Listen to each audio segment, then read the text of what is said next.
Okay, so apparently you guys like watching me work and figure this AI stuff out in real time. So today, I'm bringing you along with me. I've been wanting to add Queen, the avatar I use here on the channel, to OpenArt's consistent character feature for a while now. And if you've been having trouble keeping your AI character consistent, or you don't even know where to start when it comes to creating one, this video is definitely for you. So I figured, why not turn the camera on and show you guys the whole process? We're going to go over the consistent character feature. I'm going to show you all 3 ways OpenArt lets you create a character. And of course, we're adding Queen to the system. And make sure you stay until the end, because once I got Queen set up, I decided to take her over to the new Seedance 2.5 and see what it could really do with her. And yeah, I'm glad I did. All right, let's get into it. Okay, so from the OpenArt homepage, click on Character, and then click Create Character. Now you're going to see 3 options: Start from an image, Describe your character, and Build your character. The one I'm really interested in is Start from an image. But don't worry, I'm going to go over the other 2 really quick for you guys too. So let's start with Start from an image. First thing we're doing, adding our images. I have 4 to upload. Start with your front view, then add your side views, and then your back view. Now, technically, you can do this with just the front view, but if you have all 4, use them. It's going to give it more to work with. Next, we're adding the name. This is the avatar I use on this channel. Her name is Queen, so that's what I'm putting right here. Next up, voice. Now, I have a short clip of her voice, but honestly, I don't do my voiceovers in OpenArt, so I won't really be using this. But I'm still going to show you guys how it's done. Click Add Voice, then Create New Voice. From here, you can either clone a voice or create one. And if you're creating one, you already know what I'm about to say. ChatGPT. Just go to ChatGPT and say, I need a voice for... and describe your character. For me, my character actually came from ChatGPT, so I would go right back to that same chat and say, give me a prompt for her so I can create her voice in OpenArt. Simple. For Queen, though, I would use Clone Your Voice, because my avatar already has a voice that I use. When you click that, you can either upload a voice sample or record your voice. I've already uploaded mine, so I'm just going to click on it. Next, add a short backstory. It's optional, but would I do it? Yes. Then hit Create. Once it's finished, it'll give you some options for using your character. But we're not using Queen just yet. First, I want to show you those other 2 options for creating a consistent character.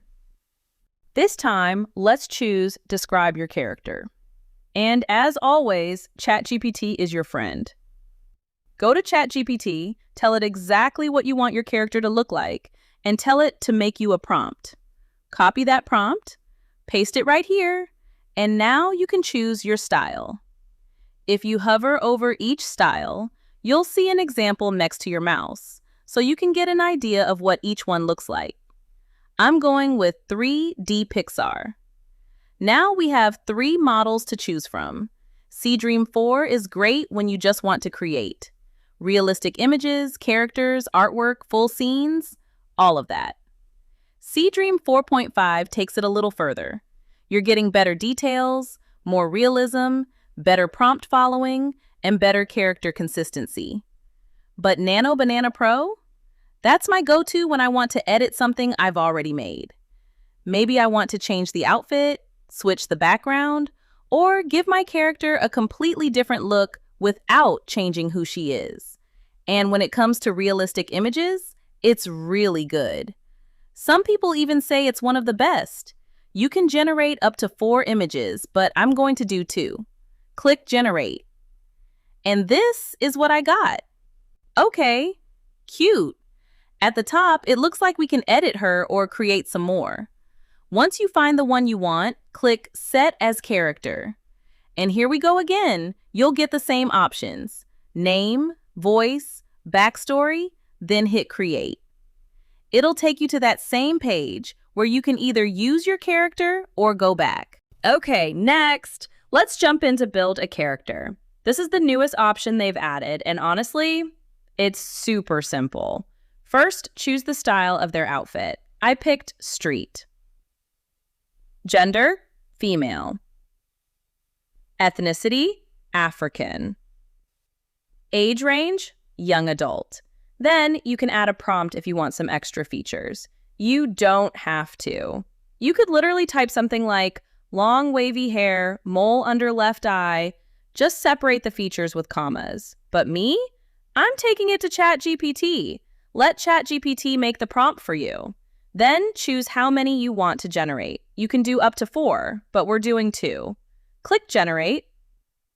And here's what I got. Okay, both of these look good. From here, you just choose the one you want. Give her a name, add a voice, add your backstory, and hit create. Then you'll get the same options again. You can go back, or you can use your character. Now this is where things took a little turn, because I decided, you know what? Let me try this Seedance 2.5. Honestly, I wasn't even planning on trying it anytime soon, and I love Seedance. But lately, I've really been going to the new Minimax H3. I'll link that video below where I was talking about Seedance 2.0 and Minimax H3. But then I thought, why not? Everybody is raving about Seedance 2.5. Let me see what this 30-second generation can actually do. But then I'm sitting there like, I don't know if I want to do this. I don't want to sit here and learn how to prompt this thing. And then it hit me. Wait a minute. You are always telling people, go to ChatGPT. Girl, take your own advice. So that's exactly what I did. I Googled the Seedance 2.5 prompt guide. I copied the link, took it straight to ChatGPT, and asked, can you read the guide for Seedance 2.5 from this link? And yes, it gave me a quick breakdown. So then I told it, I want to make a video showing how to use it. I need a prompt. I want to use my avatar. She's already loaded into OpenArt, and I want action so they can really see what Seedance 2.5 can do. And guess what? It gave me the prompt, using the guide. Perfect. Now, I did use my personal GPT I used to help me with my channel for this, so yes, it talks to me like we're friends. It's trained to do that. And if you guys want to see how I made it, oh, that video is coming soon. Okay, so I tried it, and I actually liked it. So let me show you guys exactly what I did. From the OpenArt homepage, I clicked on Video. Then I went to the Model section and selected Seedance 2.5. Next, I hovered over Add Visual Reference, clicked Character, and selected my avatar. Then I went to Upload Media and added the office that I already have her in. And after that, I dropped in the prompt that I got from ChatGPT. We're only doing one generation because, listen, we're testing this thing out first. I also decided to keep the audio on because I really wanted to see what it was going to give us. And yes, I'm going for the full 30 seconds. We're doing 16:9, 480p. And this is what I got.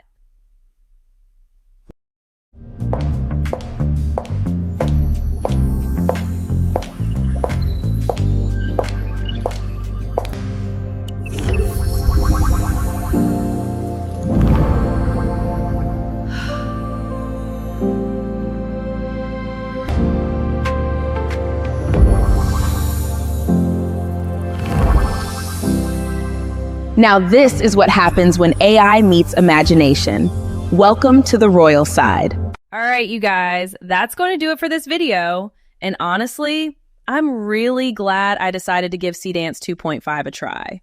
If you want to try it yourself, I'll have the Seedance 2.5 prompt guide linked in the description below. I'll also have my video on Minimax H3 linked below.